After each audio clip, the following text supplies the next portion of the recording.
Ishmaelites. Chapter 37.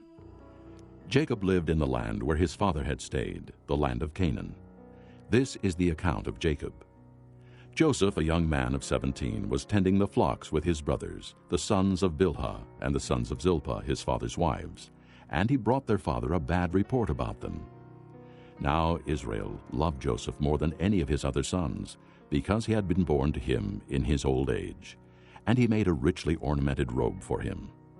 When his brothers saw that their father loved him more than any of them, they hated him and could not speak a kind word to him.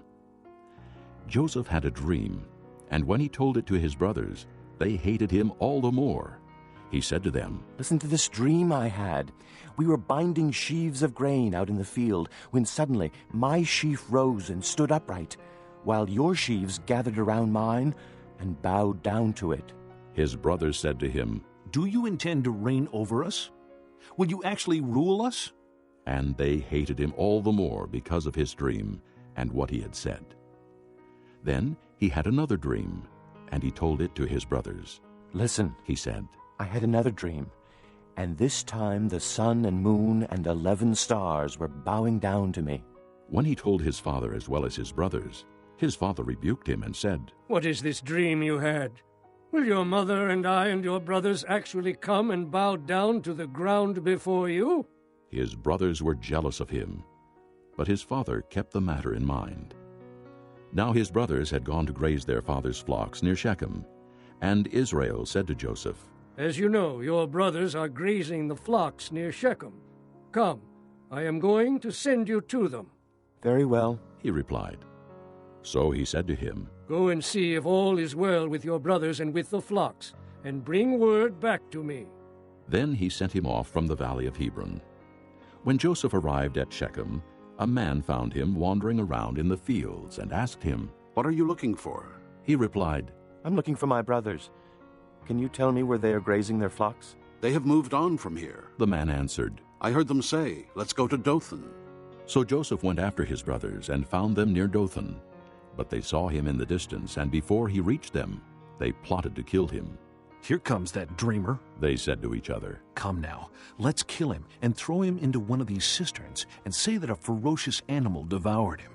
Then we'll see what comes of his dreams." When Reuben heard this, he tried to rescue him from their hands. "Let's not take his life," he said. "Don't shed any blood. Throw him into this cistern here in the desert, but don't lay a hand on him." Reuben said this to rescue him from them and take him back to his father. So when Joseph came to his brothers, they stripped him of his robe, the richly ornamented robe he was wearing, and they took him and threw him into the cistern. Now the cistern was empty, there was no water in it. As they sat down to eat their meal, they looked up and saw a caravan of Ishmaelites coming from Gilead.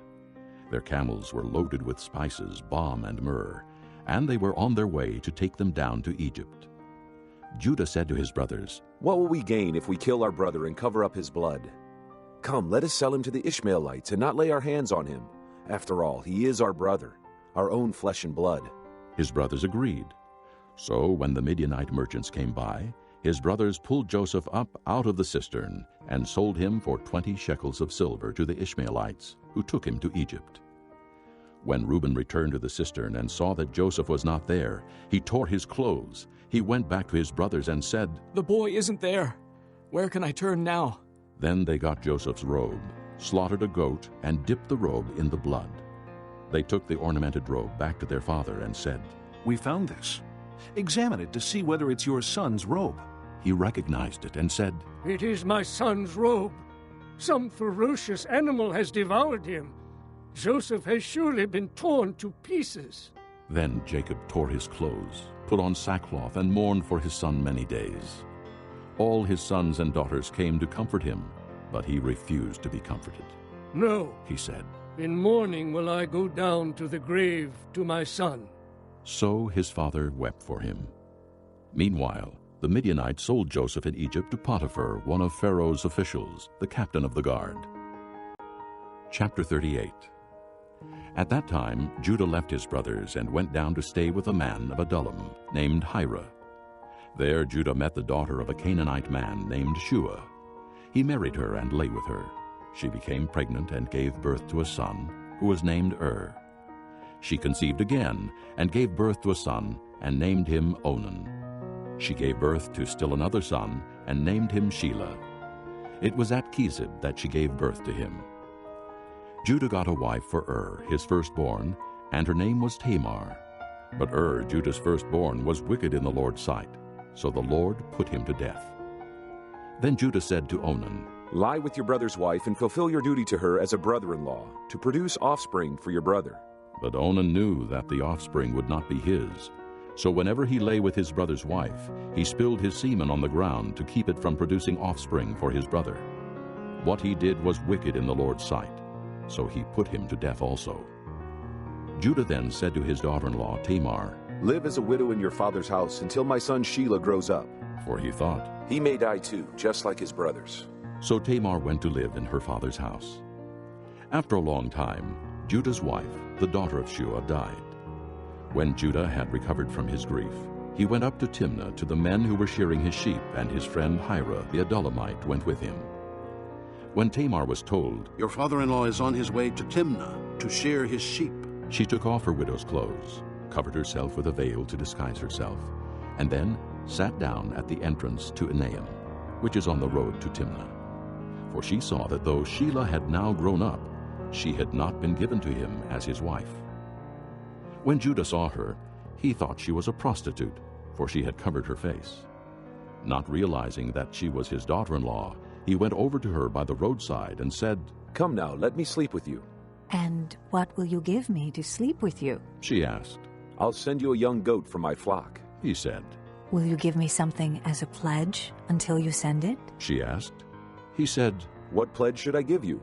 Your seal and its cord, and the staff in your hand. She answered. So he gave them to her, and slept with her, and she became pregnant by him. After she left, she took off her veil and put on her widow's clothes again. Meanwhile, Judah sent the young goat by his friend the Adullamite in order to get his pledge back from the woman, but he did not find her. He asked the men who lived there, Where is the shrine prostitute who was beside the road at Enaim? There hasn't been any shrine prostitute here. They said. So he went back to Judah and said, I didn't find her. Besides, the men who live there said, There hasn't been any shrine prostitute here. Then Judah said, Let her keep what she has, or we will become a laughingstock. After all, I did send her this young goat, but you didn't find her. About 3 months later, Judah was told, Your daughter-in-law Tamar is guilty of prostitution, and as a result, she is now pregnant. Judah said, Bring her out and have her burned to death. As she was being brought out, she sent a message to her father-in-law. I am pregnant by the man who owns these, she said. And she added, See if you recognize whose seal and cord and staff these are.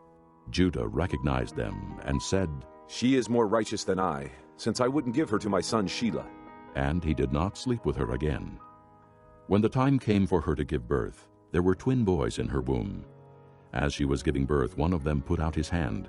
So the midwife took a scarlet thread and tied it on his wrist and said, This one came out first. But when he drew back his hand, his brother came out, and she said, So, this is how you have broken out. And he was named Perez. Then his brother, who had the scarlet thread on his wrist, came out, and he was given the name Zerah. Chapter 39. Now Joseph had been taken down to Egypt. Potiphar, an Egyptian who was one of Pharaoh's officials, the captain of the guard, bought him from the Ishmaelites who had taken him there. The Lord was with Joseph, and he prospered, and he lived in the house of his Egyptian master. When his master saw that the Lord was with him, and that the Lord gave him success in everything he did, Joseph found favor in his eyes, and became his attendant. Potiphar put him in charge of his household, and he entrusted to his care everything he owned. From the time he put him in charge of his household and of all that he owned, the Lord blessed the household of the Egyptian because of Joseph. The blessing of the Lord was on everything Potiphar had, both in the house and in the field. So he left in Joseph's care everything he had. With Joseph in charge, he did not concern himself with anything except the food he ate. Now Joseph was well built and handsome, and after a while his master's wife took notice of Joseph and said, Come to bed with me. But he refused.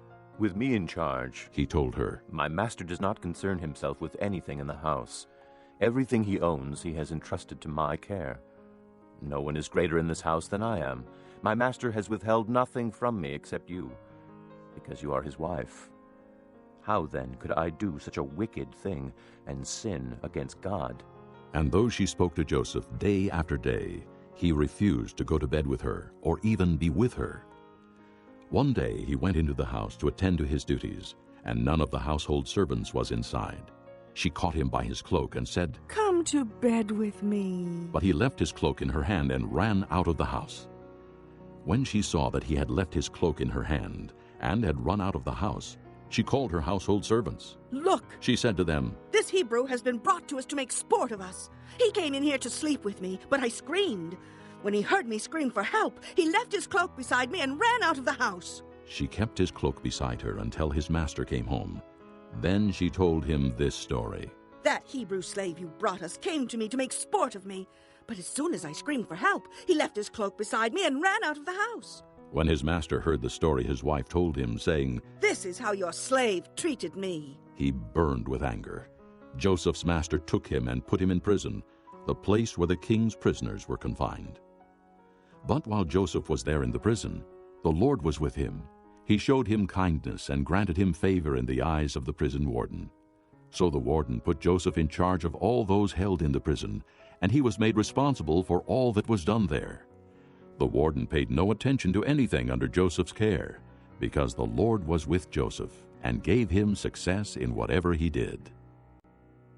Chapter 40. Sometime later, the cupbearer and the baker of the king of Egypt offended their master, the king of Egypt.